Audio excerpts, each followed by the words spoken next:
This is a manifestation. Yes, Okay. Chair. Please proceed. Tayo ditong mga kinatawan ay ibinoto lamang ng ilang libong Pilipino.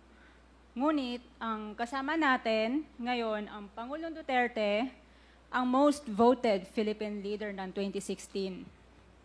At ang kanyang anak, Vice President Sara Duterte, ang most voted Philippine leader naman ngayong 2022.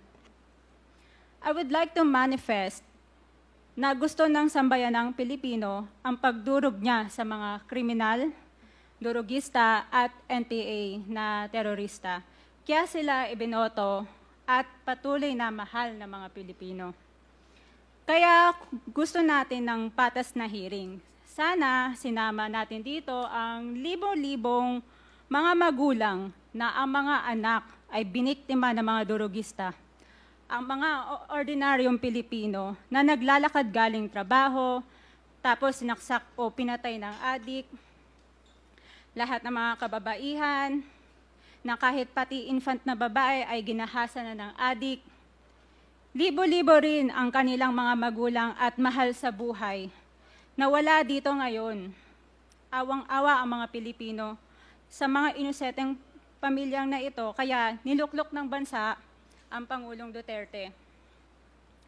Ang drug war ng Pangulo ay policy lamang. Hindi ito natupad kung hindi ito pinondohan ng Kongreso ng 6 na taon. Majority pa nga dito sa mga kinatawan ay naka-Duterte fist pa nung buong 6 na taon eh.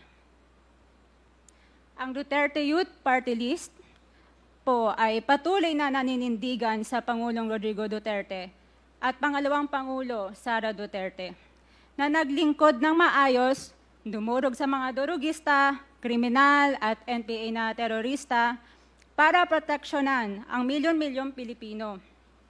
Bakit wala nag-iimbestiga dito o nag-iimbita sa atin sa sobrang raming Pilipino na biniktima ng mga durugista? And lastly, sa mga kongresista na kaalyado ng mga NPA, mahaya naman tayo sa topic ng pagpatay dahil kayo mismo, hindi kayo nagsasalita sa pagpatay ng NPA sa mga pulis, sundalo at mamayang Pilipino.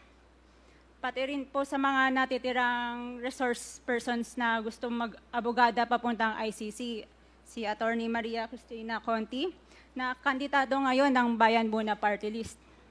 Kasama po ang inyong katabi na si Nery Colmenares ng Bayan Muna.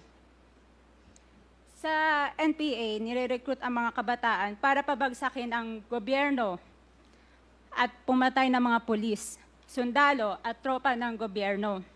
Di nyo naman kinokondena ang pagpatay nila.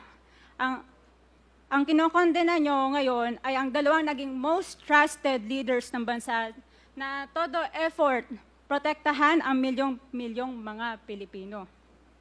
In support sa advocacy sa Pangulong Duterte, ang Duterte Youth Party List ngayon, Kongreso ito, ang kaisa-isang nagpapanukala ng pagbalik ng death penalty para sa mga rapist, kidnappers, durugista at terorista.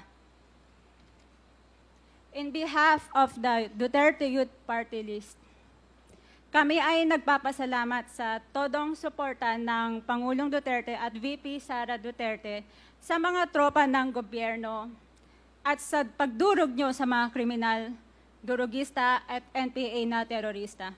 Yun lang po. Maraming salamat po, Mr. Chair. At Thank you, magandang gabi po. Congresswoman. Salamat, Ma'am. Mr. Chair. Bawal po pumalak.